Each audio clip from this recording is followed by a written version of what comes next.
मेरी 15 साल की हसीन साली कुछ दिनों के लिए हमारे घर पर रहने आई। मैं जिसे बच्ची समझ रहा था वह तो पूरी आग निकली। मेरी पत्नी अस्पताल में अपनी माँ के साथ थी, इसलिए मेरी सास रात को मेरी साली को मेरे पास छोड़ गई। मैंने उसे बच्ची समझकर अपने साथ सुला लिया कि कहीं वह नए घर में डर नहीं जाए, लेकिन उसने तो आधी रात को ही मेरे बेड पर रात के 12 बजे के करीब मेरे कमरे के दरवाजे पर दस्तक हुई। तो मैं जान गया कि साली काजल ही होगी, क्योंकि वह पूरे घर में अकेली थी और वह पहली दफा हमारे घर रहने आई थी, तो उसे रात के वक्त डर लग रहा था। जैसे ही मैंने दरवाजा खोला तो यह देखकर मैं हैरान रह गया कि वह अजीब तरह से नाइटी पहनकर दरवाजे पर खड़ी थी। मुझे देखते ही कहने लगी कि जीजू, मुझे आपके घर में बहुत डर लग रहा है। क्या मैं रात को आपके कमरे में रह सकती हूँ? मेरी नज़र में तो वह एक 15 साल की बच्ची थी, लेकिन मैं पहली बार उसे यूं देख रहा था कि वह तो किसी गुलाब की कली की तरह लग रही थी। 14 साल की उम्र में ही उसका बदन भरपूर जवान हो गया था। कमरे में रोशनी होने के बावजूद भी उसकी नाइटी में उसका जिस्म का हर हिस्सा साफ साफ नजर आ रहा था। वह मेरी बीबी की छोटी बहन थी। यही सोचकर मैंने उसकी वजह से नजरें चुराई और उसके लिए सोने के लिए सोफे के ऊपर तकिया रख दिया और खुद बेड पर लेटकर मोबाइल चलाने लगा। मेरी शादी को 5 साल होने वाले थे और मेरी शादी के वक्त काजल एक 10 साल की बच्ची थी। मेरा अपना ससुराल बहुत ही कम जाना होता था, इसीलिए मैंने काजल को अभी तक बच्ची ही समझ रहा था। लेकिन मुझे क्या खबर थी कि वह तो पूरी कयामत बन चुकी थी। मैं मोबाइल में मगन था और काजल सोफे पर बेचैन सी लेटी थी। मैंने उसे आवाज़ देकर पूछा कि कोई मसला है क्या? तभी वह कहने लगी कि यह सोफा बहुत छोटा है और मेरे पैर तो सोफे से बाहर जा रहे हैं, जिसकी वजह से मैं सही से लेट नहीं पा रही। काजल की बात सुनकर मैंने कहा कि ठीक है काजल, तुम बेड पर आ जाओ, मैं सोफे पर सो जाऊंगा। काजल जैसे ही बेड पर बैठी, मैं अपना तकिया लेकर उठने लगा, लेकिन काजल ने मेरा हाथ पकड़ लिया और रोक दिया। कहने लगी कि जीजू, आप सारी रात बैठी ही रहेंगे, मेरे साथ यहीं बेड पर सो जाएं, मुझे कोई परेशानी नहीं होगी। मेरे लिए काजल के जिस्म से नजरें हटाना मुश्किल हो रहा था। मैंने बहुत मुश्किल से काजल की बात सुनकर दूसरी तरफ करवट बदली और मोबाइल चलाने लगा। मुझे पता ही नहीं चला कि कब मेरी आंख लग गई। अभी सोए हुए मुझे कुछ देर ही हुई थी कि मेरी आंख खुली और मेरे रोंगटे खड़े होने लगे। मैं सोच भी नहीं सकता था कि जिसे मैं एक कम उम्र की बच्ची समझ रहा था, वह तो पूरी शराब है और हर गुजरते पल के साथ मेरे दिल में जज्बातों का तूफान था। लेकिन मैं खुद ही बहुत मुश्किल से काबू पा रहा था। लेकिन फिर काजल ने मेरे साथ कुछ ऐसा किया कि मेरे कदमों तले जमीन निकल गई और न चाहते हुए भी मैं उसकी बात मानने पर मजबूर हो गया। मेरी और विधि की शादी का 5 साल गुजर चुके थे और उन 5 सालों में ऐसा कोई दिन नहीं था जब विधि ने मेरी खिदमत में कोई कसर छोड़ी हो। मेरी और विधि की पहली मुलाकात कॉलेज में हुई थी। हम दोनों एक दूसरे को पहली ही नज़र में पसंद आ गई थी। हम दोनों के प्यार मोहब्बत का मसला बढ़ते बढ़ते शादी तक पहुंच गया था। जब मैंने अपने घर वालों को विधि के बारे में बताया तो मेरी माँ ने यह कहकर इनकार कर दिया कि खानदान से बाहर किसी भी सूरत में मेरी शादी नहीं करेगी। लेकिन मैं विधि की मोहब्बत में इतना आगे बढ़ चुका था कि वापसी का कोई रास्ता ही नहीं था। कॉलेज जाने के बाद हम दोनों एक दूसरे का हाथ पकड़कर वापस बाहर निकल जाते और कॉलेज के पीछे बने हम छोटे छोटे होटलों में एक दूसरे के साथ वक्त गुजारते। मैंने अपनी माँ को मनाने की बहुत कोशिश की, लेकिन वह किसी भी सूरत में शादी के लिए तैयार ना हुई और मैंने विधि के साथ भागकर शादी कर ली। मेरे माँ बाप को इस बारे में पता चला तो उन्होंने मुझे घर से ही निकाल दिया, क्योंकि मैं कोई नौकरी नहीं करता था और ना ही मेरी कोई कमाई थी। और जब विधि के घर वालों को इस बारे में पता चला तो वह भी हमारी शादी के खिलाफ हो गए और वजह यही थी कि मैं कुछ भी नहीं कमाता था। बहुत ही मुश्किल से मैं और विधि एक दूसरे के साथ कुछ दिनों तक घर वालों से अलग रहे, लेकिन जैसे ही मेरी नौकरी लगी और मेरे हालात कुछ बेहतर हुए तो सभी घर वालों ने मिलना जुलना शुरू कर दिया। लेकिन अब वे लोग मुझे बिल्कुल भी पसंद नहीं थे, क्योंकि मुश्किल हालात में उन्होंने मुझे नहीं अपनाया था। इसीलिए मैं विधि के मायके भी न के बराबर जाता। इसीलिए मैंने विधि की छोटी बहन को कभी नहीं देखा था और ना ही मैं उससे बात करता था। और वह 15 साल की हो चुकी थी और मेरी पत्नी माँ बनने वाली थी। इसीलिए मजबूरी में मुझे विधि की माँ को बुलवाना पड़ा। और जब हम विधि को अस्पताल ले गए तो डॉक्टर ने बताया कि विधि को 2 दिन अस्पताल में दाखिल रहना पड़ेगा। प्रेगनेंसी के चलते फिर विधि को बहुत सारी परेशानियां होने लगी थी, इसीलिए उसका केस मुश्किल था। विधि के पापा भी शहर से बाहर गए हुए थे, इसीलिए विधि की माँ ने उसकी छोटी बहन को मेरे पास हमारे घर छोड़ दिया, क्योंकि वह उसे अकेला नहीं छोड़ सकती थी। मैं विधि की बहन को पहली बार देख रहा था और मैं उसको देखकर हैरान रह गया। मैं तो विधि की खूबसूरती का ही दीवाना था, लेकिन उसकी छोटी बहन तो उससे भी कहीं ज़्यादा खूबसूरत थी और उसे देखकर मैं विधि को ही भूल गया था। काजल ने विधि की गैर मौजूदगी में घर के काम बहुत अच्छे से किए। उसने सारे घर को साली के हिसाब से तैयार करके सोने की तैयारी शुरू की, तो मैं भी अपने कमरे में चला आया। लेकिन थोड़ी देर के बाद जब कमरे के दरवाजे पर दस्तक हुई तो मैं जान गया कि काजल आई हुई है। शायद उसे किसी चीज़ की ज़रूरत थी, लेकिन मैं इस बात से बिल्कुल बेखबर था कि काजल तो किसी और ही इरादे से आई थी। वह पहले तो सोफे पर आराम से बैठ गई, कहने लगी कि मुझे बहुत ज़्यादा अकेलापन और खौफ महसूस हो रहा है, क्योंकि यह घर मेरे लिए बिल्कुल नया है। इसीलिए मैंने सोचा कि क्यों ना मैं आपके कमरे में ही सो जाऊं। मैंने काजल से कहा कि अच्छा किया तुमने जो तुम चली आई, यह घर तुम्हारा अपना ही है, तुम यहाँ आराम से सो सकती हो। लेकिन काजल को यूनाइटी में देखकर मेरी नज़र बार बार उसकी तरफ जा रही थी। काजल मेरे चेहरे पर नज़र जमाए हुए बहुत ही आराम से बात कर रही थी। वह ऐसा मुझे बता रही थी कि जब उसने मुझे पहली बार देखा तो मैं पहली ही नज़र में उसे बहुत अच्छा लगा था। उस वक्त वह सिर्फ 9 साल की थी।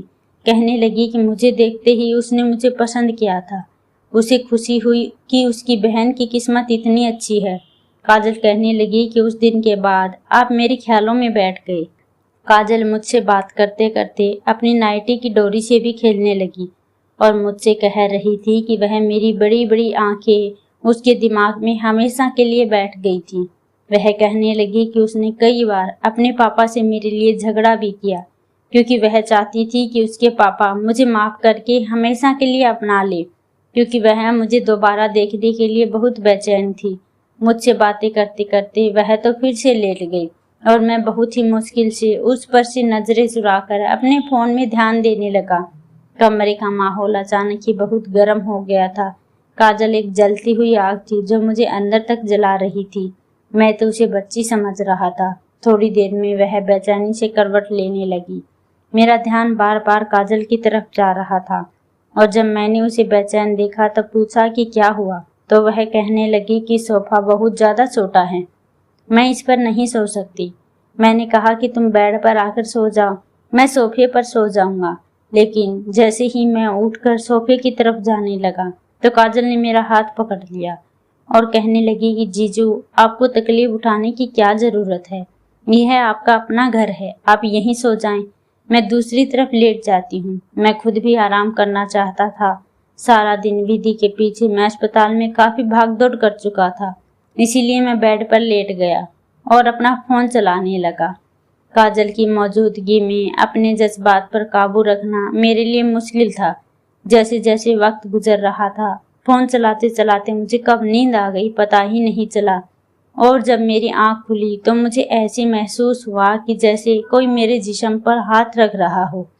और जब मुझे होश आया तो अंदाज़ा हुआ कि काजल मेरे बहुत करीब लेटी हुई थी और उसकी उंगलियां मेरे जिस्म पर हरकत कर रही थी।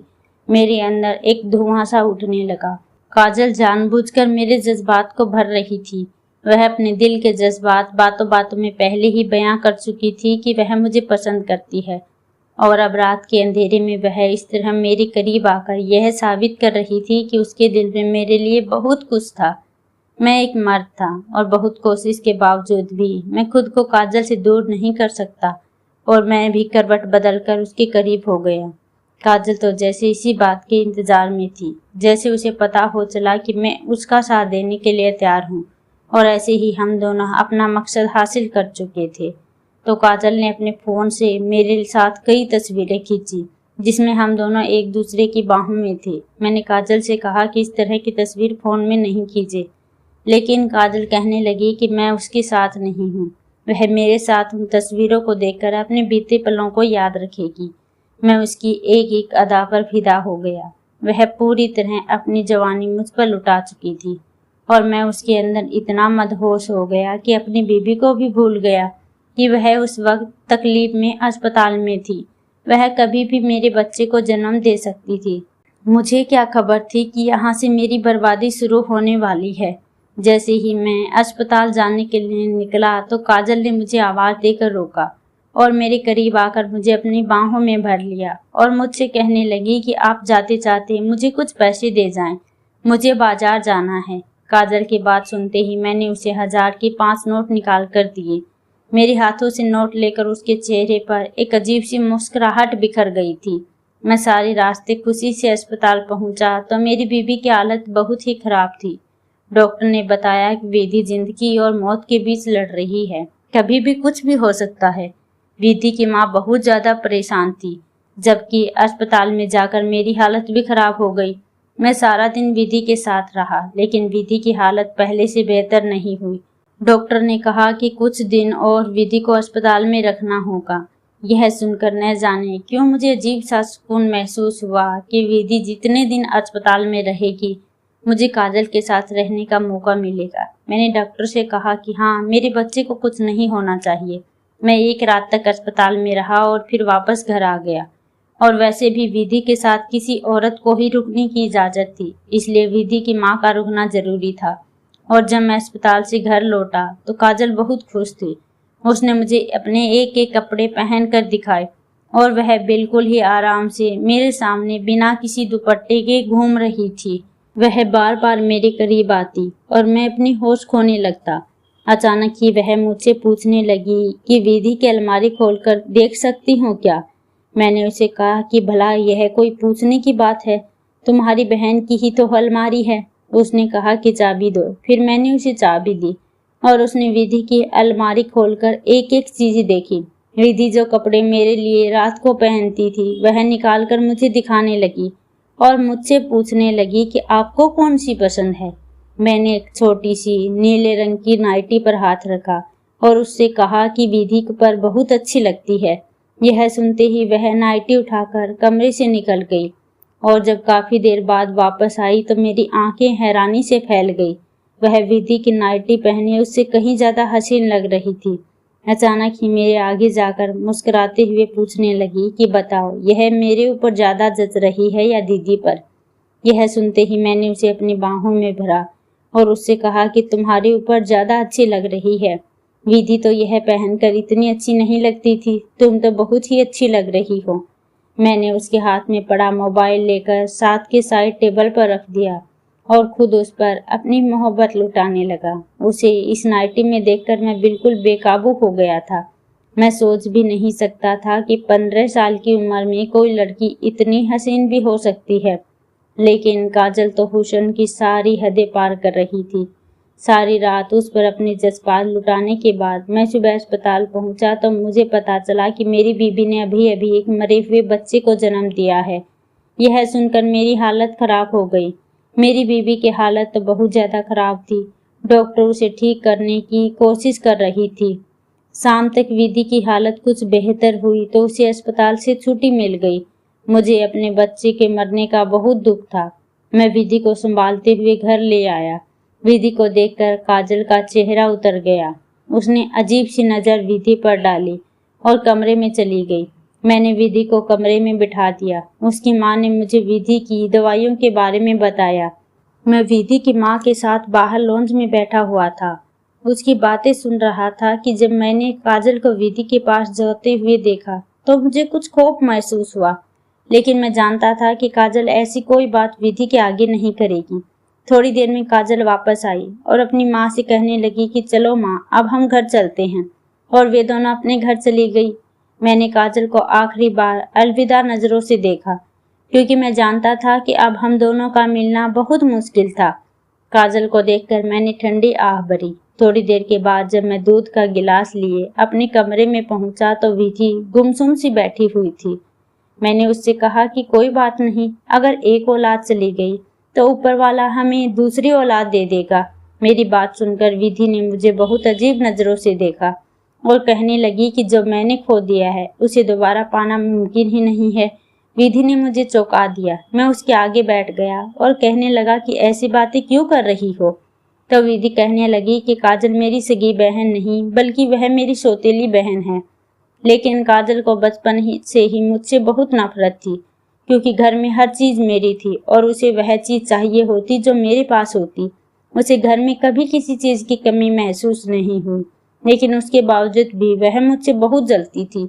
उसकी नजर हर उस चीज पर होती जो मेरे लिए पापा लेकर आते, जिसे मैं पसंद करती हूँ उसे ही वह पसंद करती। जब मेरी शादी तुमसे हुई तो मेरे घर आना जाना नहीं करते थे और मुझे उस बात की तसल्ली थी कि वह तुम पर अपनी नजरें नहीं जमाएगी। लेकिन मुझे अंदाजा नहीं था कि वह मेरे बिना इतनी आगे बढ़ चुकी थी कि उसने तुम्हें मुझसे छीन लिया। वह सब कर दिया जिसके बारे में मैं सोच भी नहीं सकती थी। विधि की आंखों से आंसू बह रहे थे। वह मुझसे कह रही थी कि काजल ने जाने से पहले मुझे वीडियो दिखा दी और सारी तस्वीरें भी दिखा दी जिसमें तुम दोनों एक दूसरे के साथ थे। विधि की बात सुनकर मैं सदमे में आ गया। काजल ने यह सब कुछ जानबूझकर एक मकसद के तहत किया था और मैं उसके हाथ का खिलौना बन गया। विधि की आंखों में मेरे लिए सिर्फ नफरत बाकी बची थी। उसने अपनी औलाद को भी खो दिया और अपने पति को भी। मैं विधि के आगे शर्मिंदगी से सर झुकाए खड़ा था। जब विधि ने मुझसे कहा कि वह जाते जाते मुझसे मेरी नाइटी मांग कर ले गई है क्योंकि वह मुझसे ज्यादा उस पर अच्छी लगती है, मैं जज्बात के हाथों अपनी पूरी जिंदगी हार गया था और कभी विधि के आगे नजरें उठाकर जिंदगी नहीं गुजार सकता था। काजल ने कुछ ही वक्त बाद मुझे ब्लैकमेल करने का सिलसिला शुरू कर दिया। मुझे हर बार एक बड़ी रकम की मांग करती और मेरे ना देने पर कहती कि वह मेरी तस्वीर वायरल कर देगा। मैं जिस 15 साल की बच्ची को सीधी सादी मासूम बच्ची समझ रहा था वह बहुत ही चालाक निकली, जिसने मेरी पूरी जिंदगी बर्बाद करके रख दी। मेरा और विधि का ताल्लुक बिल्कुल खत्म कर दिया क्योंकि विधि मुझे सिर्फ और सिर्फ नफरत की निगाह से देखती थी।